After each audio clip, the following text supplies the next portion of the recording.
Bonjour tout le monde, donc on est toujours avec notre champ magnétique créé par une bobine torique en utilisant le théorème d'Ampère. Bien sûr, est-ce que vous avez une autre méthode autre que le théorème d'Ampère? J'en sais rien. Bon, si vous avez une autre méthode, s'il vous plaît, partagez-la. On a vu, on a étudié l'invariance et on a étudié la symétrie. On a vu que le champ B en M, c'est une composante BFI qui dépend de ρ et de Z suivant EFI. Donc c'est la symétrie qui nous a renseigné à propos du fait que B il est porté par EFI. Eh bien, puisque vous avez ici B est égal à BFI suivant EFI, il faut voir il faut en déduire la forme des lignes de champ. Donc, les lignes de champ sont des cercles. Voyez-vous bien, on a notre tore, par exemple.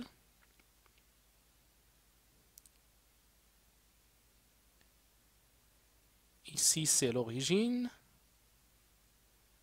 Z', Z.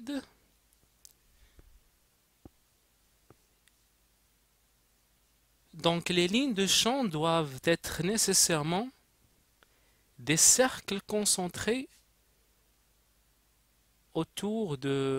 concentrés sur Z', Z.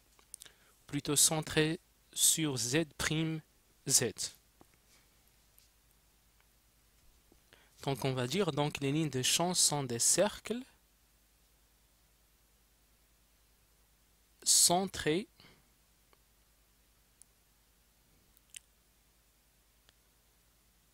sur l'axe Z',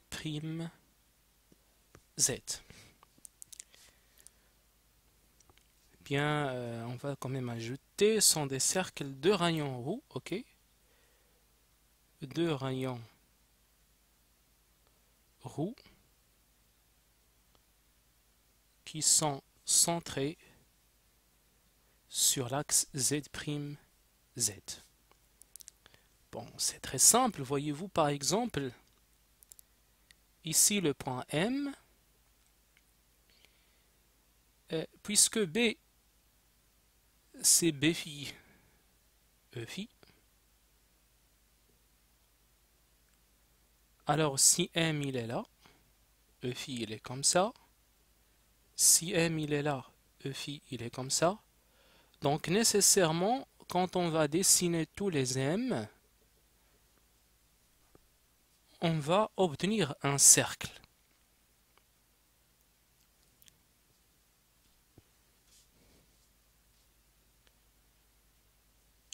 Alors, on va tout simplement appliquer le théorème d'Ampère. Donc, on applique le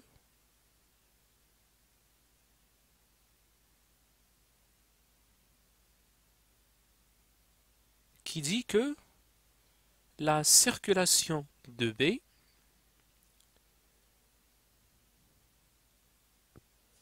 le long d'un contour fermé, c'est pour cette raison qu'on ajoute ce petit cercle dans notre intégrale, c'est pour dire que le contour il est fermé. Donc c'est une notation, ça n'a rien de sorcier, elle ajoute même une beauté à cette expression mathématique. Donc on a mu0 somme di enlacé par ce contour C. Donc, dans un premier temps, on va tout simplement travailler à l'extérieur de notre tore pour montrer en effet que à l'extérieur, où que vous soyez à l'extérieur, eh bien, il n'y a pas de champ B. C'est-à-dire que le champ, il est nul. Et on va montrer que B, il est égal à quelque chose que à l'intérieur. Il n'est pas nul à l'intérieur, mais il est nul à l'extérieur. On va commencer par calculer cette circulation là qui est valable toujours que vous soyez à l'intérieur de votre tore ou à l'extérieur de votre tore. Eh bien, puisque les lignes de champ sont des cercles de rayon rouge centrés sur l'axe Z', puisque ce sont des cercles, alors on va choisir un contour qui est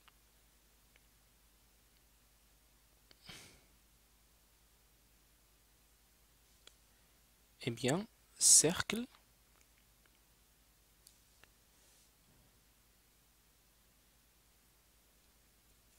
de rayon roux centré sur Z'.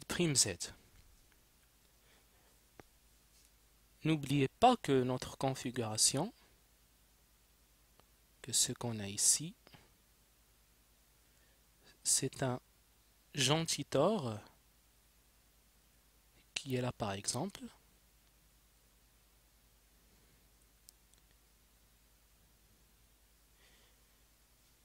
Et par exemple, vous avez ici le courant, il marche de cette façon-là, etc. Là, il doit être comme ça, il doit être comme ça, comme ça.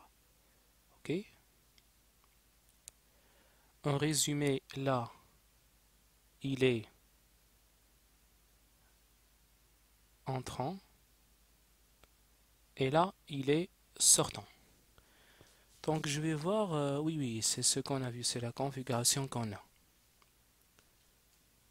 Alors, on va déterminer cette circulation-là.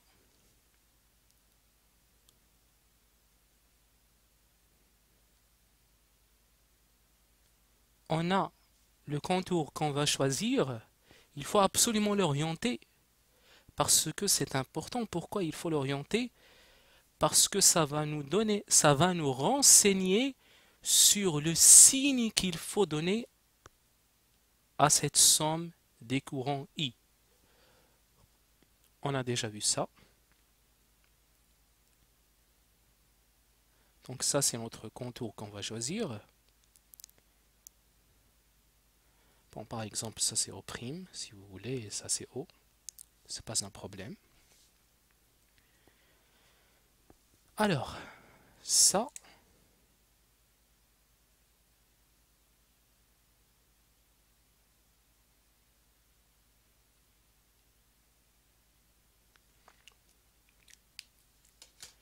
je vais orienter mon contour de cette façon.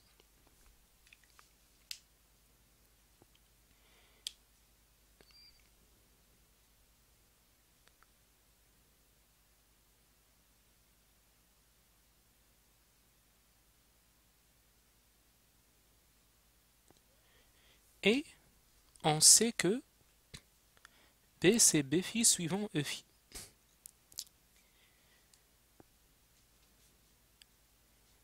Eh bien, oubliez pour l'instant le tore, etc.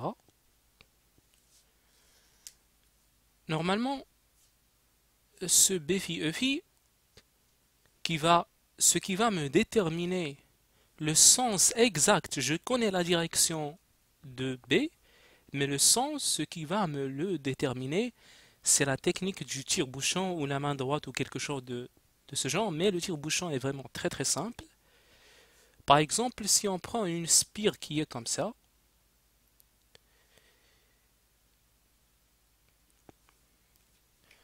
quand on va tirer de cette façon, eh bien il va entrer. Donc B il est comme ça.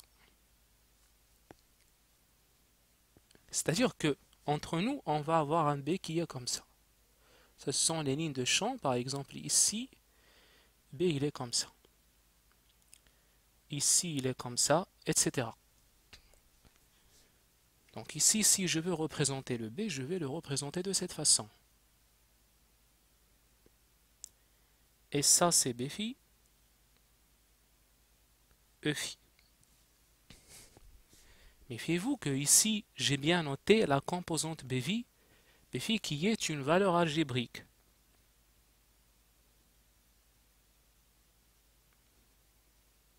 C'est-à-dire elle peut être positive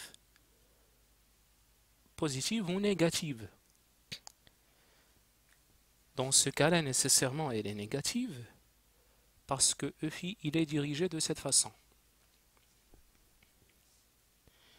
D'ailleurs, j'ai choisi exprès le courant de cette façon pour ne pas avoir des confusions parce que si il est de cette façon, vous allez avoir les choses telles que vous le voulez-vous et il se peut que dans un contrôle, il vous fasse ce cas-là où vous avez cette configuration et que vous, dans vos exercices, vous n'avez que cette configuration. Bien sûr, dans votre contrôle, en général, vous allez être perturbé et vous allez oublier un certain mois qu'on va voir. Donc ça, entre parenthèses. Alors, je vais appeler ça tout simplement notre circulation. Alors, notre circulation ici, je vais tout essayer de expliciter les choses. Expliciter. Donc, on a dit que ici B, c'est B phi, E phi. Eh bien, il est absolument nécessaire, je vois d'abord l'heure, oui. Donc, il est absolument nécessaire de dire que ce B phi là, il dépend de ρ et de Z. Suivant E phi. Et je fais scalaire dl. Eh bien,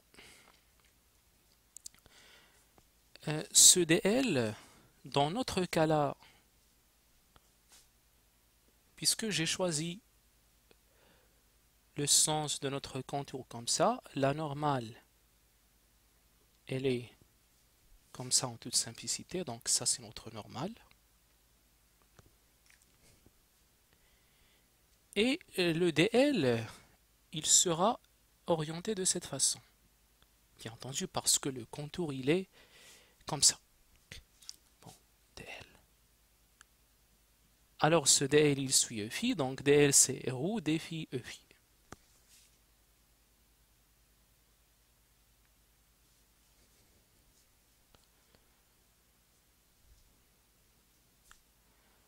Or,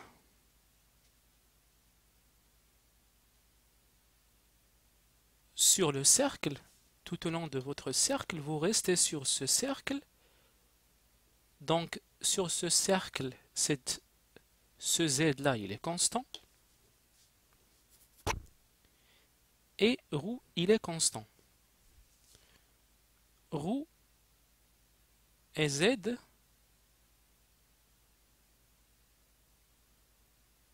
sont des constantes.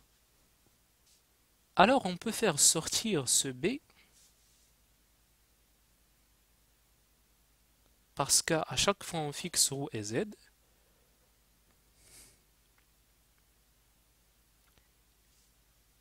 E phi c'est 1, donc et ρ, on a dit il est constant, donc je peux le mettre là. L'intégrale, on fait le tour, donc de 0 jusqu'à 2π de d phi. Finalement, cette circulation c'est ρ, b phi qui dépend de ρ et de z, multiplié par 2π. Donc c'est avec cette circulation qu'on va travailler tout au long de notre exercice. Voilà, donc fin de la part de cette part-là. Bon, juste pour la beauté de l'expression, je vais mettre ici 2π ρ. Merci pour votre attention.